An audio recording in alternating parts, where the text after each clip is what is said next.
Welcome to Boston Harbor Fest 4th of July Festival.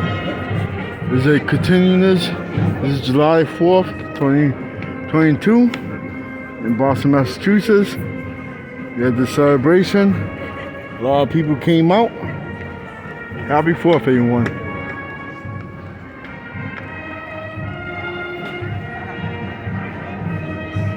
So the parade about to start.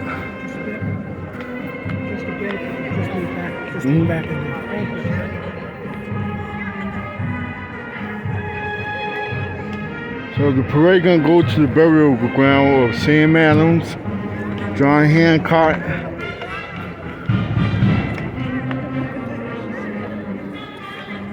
We're gonna put wreaths on.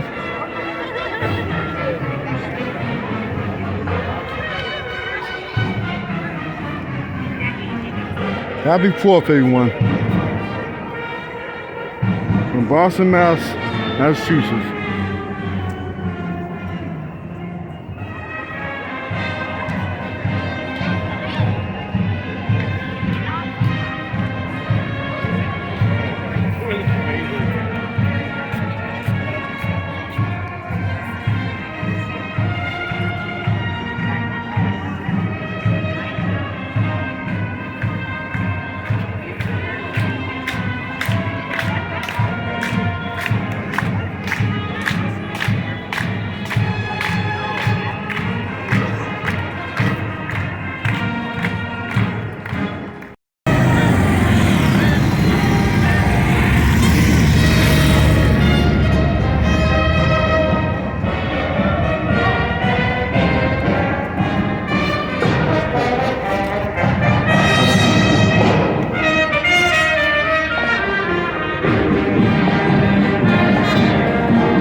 So we at the cemetery now and get wreaths to John Hancock, Samuel Adams, and Peter Faneuil.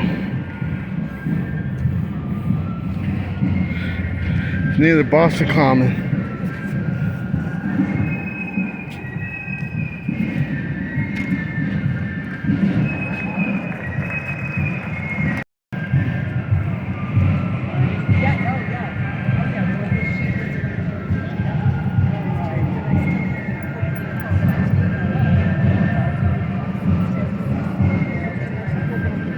Our celebration of the 246th anniversary of the signing of the Declaration of Independence.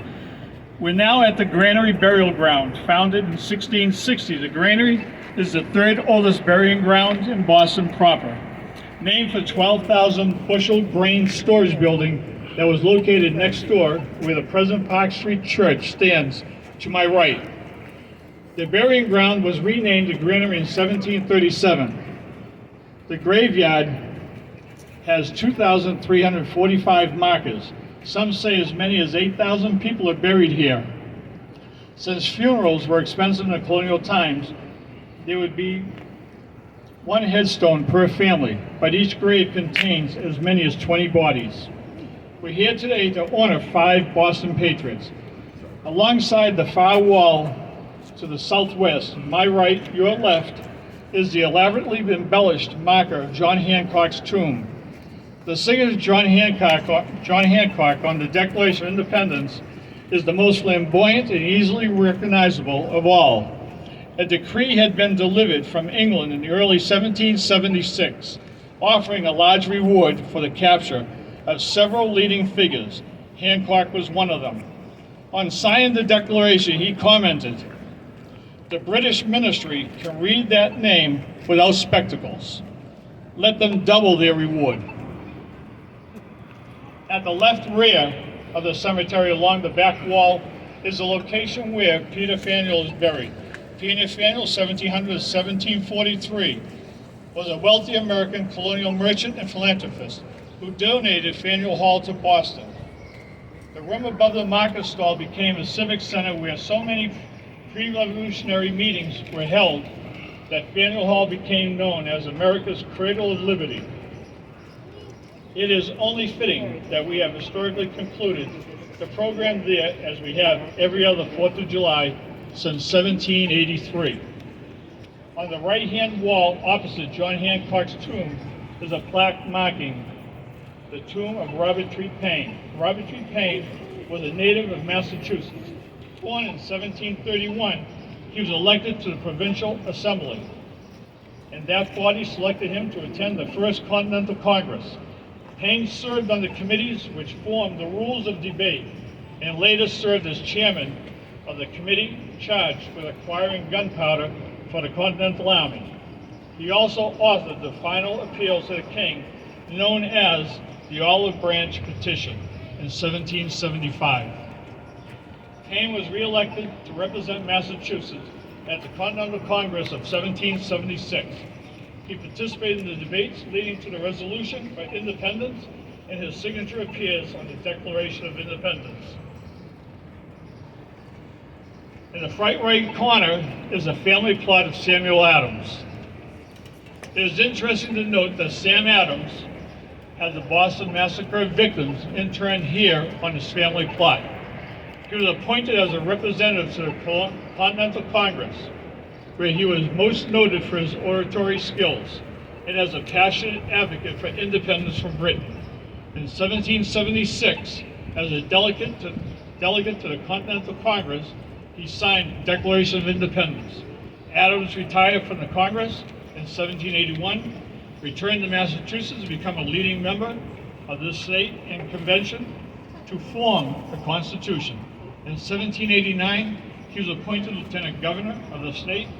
In 1794, he was elected governor and was re-elected annually until 1797, when he retired for health reasons. He, Samuel Adams, along with John Hancock, Robert Treat Paine, brings the number of signers to the Declaration of Independence buried in the Granary to 3. In the front right corner, buried near Sam Adams' tomb on the Adams family plot, is Crispus Attucks and 4 other victims of the Boston Massacre. Crispus Attucks, born in Framingham, Massachusetts in 1723. Crispus Attucks was an American stevedore of African and Native American descent, widely regarded as the first person killed in Boston Massacre, and thus the first American killed in the American Revolution. This event helped fuel the outrage against British rule and spurred on the American Revolution. Tension mounted rapidly, and when one of the soldiers was struck, the others fired their muskets, killing 3 of the Americans instantly and mortally wounding 2 others. Attucks was the first to fall, thus becoming one of the first men to lose his life in the cause of American independence. His body was carried to Faneuil Hall, where it laid in state until March 8th, when all 5 victims were buried in common graves. Attucks was the only victim of the Boston Massacre whose name was widely remembered. In 1888, the Crispus Attucks Monument was unveiled in the Boston Common. Captain Goodfellow, Captain Commanding the 18th Honorable Artillery, Company, kindly have your Adjutant Command Sergeant Major Ramos Rivera call the parade to attention and present arms for the firing of the musket volley, followed by taps.